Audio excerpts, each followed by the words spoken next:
Et on va en parler de la Lune. On avance. Ça n'est pas une capsule européenne ni une fusée européenne qui vont décoller ces prochains jours. Et pourtant, ça aurait pu. L'Europe a failli avoir sa navette. Jérémy. Ludivine, Richard, Claudie Ignoré, si je vous dis le dieu grec des voyageurs, vous pensez à qui? Hermès. Hermès, bonne T'as réponse. un peu grillé au début. Oui, voilà, bon, je vous ai un peu aidé. C'est le nom d'un projet de navette spatiale qu'on voit ici, lancé par le CNES en 1975. Donc le CNES, c'est l'agence spatiale française. Alors dans les années 70, les soviétiques et les États-Unis développent leur propre navette spatiale et la France va avoir son indépendance. C'est un projet plutôt discret, mais qui va changer à partir du milieu des années 80. Une espèce de taxi. Ce sera Hermès, une navette habitée et réutilisable de 15 tonnes, capable de transporter 4 personnes et du fret en orbite basse.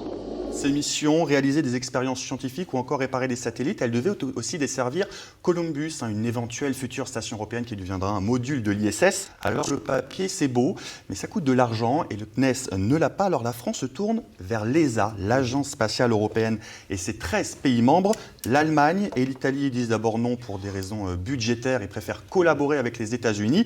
Mais en 1987, au Salon de l'espace du Bourget, le président François Mitterrand annonce finalement une bonne nouvelle. J'ai beaucoup travaillé pour que Hermès soit reconnu, admis et finalement proposé par des pays européens qui sont aujourd'hui au nombre de 13 et qui ont beaucoup hésité. Il a fallu l'impulsion française. Et c'est une grande satisfaction que de voir aujourd'hui la France et bien entendu l'Europe prête à la grande aventure spatiale. Ça y est, on se dit qu'enfin Hermès va voir le jour. Eh bien non, rien de concret à part cette maquette grandeur nature ou encore ces quelques dessins qu'on va voir comme ici pour mieux se représenter le projet. Ce n'est plus une priorité pour certains pays européens, sans compter l'accident de la navette américaine Challenger en 1986. Un accident qui impose des mesures de sécurité très contraignantes. Bref, le projet Hermès ne décolle pas. Le vaisseau spatial européen grandeur nature, Hermès tel que vous devriez le voir d'ici une dizaine d'années, volant à la rencontre de Columbus, la station orbitale. Mais pour l'instant, tout est au conditionnel, puisqu'Hermès n'est encore qu'une image de synthèse dans les bureaux d'études de l'aérospatiale à Toulouse, au point que la date même du premier lancement reste toujours incertaine. Incertaine, et cette date de lancement n'arrivera même jamais. Hermès est trop cher. Selon François Leprousse, un ingénieur spatial que j'ai interviewé, de l'équivalent de 2 milliards d'euros en 1985, le budget explose à près de 7 milliards d'euros en 1991 pour l'ESA. Les Européens veulent aussi maintenant collaborer avec les Russes après la dislocation de l'URSS. Et l'Allemagne, un des principaux contributeurs, a besoin d'argent pour financer sa réunification. Résultat, en 1992, à l'heure où l'Europe dit oui à Maastricht, elle dit non à Hermès. Cette décision n'est vraiment pas une surprise, car les Allemands, depuis au moins la réunion de l'Agence spatiale européenne de Munich, il y a un an, avaient multiplié les déclarations avertissant qu'ils ne pourraient financer le programme Hermès. Des engagements confirmés en juin dernier, encore à l'occasion du Salon aérien de Berlin, par le porte-parole de l'industrie spatiale allemande. Claudie Ignoré, vous travaillez au CNES à la fin des années 80, début des années 90. Vous vous souvenez de ce projet Hermès? Oui, bien sûr, on s'en souvient tous. On a été sélectionnés en 85. La date de la sélection dont je suis issu. Et on avait été sélectionné pour voler à bord d'Hermès, pour rejoindre ces modules Free Flyer, comme on le disait, Columbus. Il y avait même des plateformes polaires. Il y avait une grande ambition française et européenne sur cet accès autonome au vol habité. Alors après, j'ai suivi aussi, parce que mon mari, qui est un astronaute, Jean-Pierre Ignoré, faisait partie des ingénieurs qui travaillaient sur le système piloté.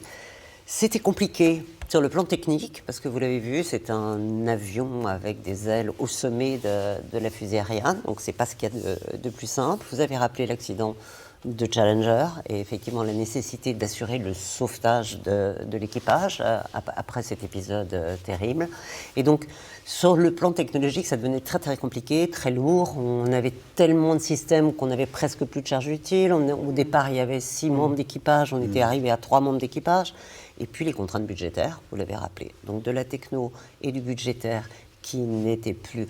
On est repassé à des systèmes de coopération. Donc effectivement, aujourd'hui, la France et l'Europe, bien évidemment, l'ambition, elle est européenne à ce niveau-là, n'a pas d'accès autonome pour des équipages à l'espace. Justement, c'est ma question, c'est SpaceX qui va envoyer l'équipage sur les SS. L'Europe ne maîtrise donc pas encore les vols habités, que ce soit à bord de capsules ou de navettes spatiales. C'est un problème pour l'Europe de ne pas être autonome là-dessus? C'est une discussion qui est en cours. Vous savez qu'on a des conférences ministérielles des ministres de l'espace, des membres de l'Agence spatiale européenne. Et on se pose cette question de savoir comment monter au niveau d'ambition, parce que vous l'imaginez, on est en train de parler de la Lune et d'autres destinations. Ce qui veut dire que ce qui régissait un petit peu les accords entre gouvernements, multilatéralisme de l'époque, ça explose un peu. Donc, vous devez être à la table des négociations pour discuter les accords, les standards. Si vous n'êtes pas un expert de technologie qui puisse apporter quelque chose dans l'aventure collective, même si c'est collectif de se dire qu'on ira vers la Lune et Mars, c'est l'humanité qui va se déplacer, eh ben, vous n'aurez pas droit à la parole. Et ça, c'est important sur le plan géopolitique de se dire que l'Europe, qui a des valeurs, qui porte des talents, une histoire, puisse affirmer ces éléments dans une géopolitique. L'importance de ce qu'on voit là, c'est The Exploration Company.